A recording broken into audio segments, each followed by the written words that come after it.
প্রিয় শিক্ষার্থীরা, বিগত বছরের প্রশ্ন সলভ করার সময় আপনারা কিভাবে নিজেদের ভোকাবুলারির বেসটাকে আরো ডেভেলপ করতে পারেন তারই একটা এক্সাম্পল দেখাবো আজকের এই ভিডিওতে। এই কোশ্চেনটিতে দেখেন, রিমুভ শব্দটির নাউন ফর্ম বা বিশেষ্য ফর্ম জানতে চেয়েছে। সেটার উত্তর হবে হচ্ছে রিমুভাল। রিমুভ অর্থ দূর করা, আর এর বিশেষ্য হবে হচ্ছে দূরীভূতকরণ বা রিমুভাল। শেষে একটা এল যুক্ত করে ভার্ব থেকে এটাকে নাউন করা হয়েছে।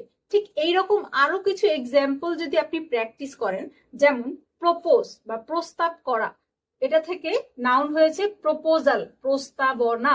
রিফিউজ বা প্রত্যাখ্যান করা, এখান থেকে এসেছে রিফিউজাল বা প্রত্যাখ্যান।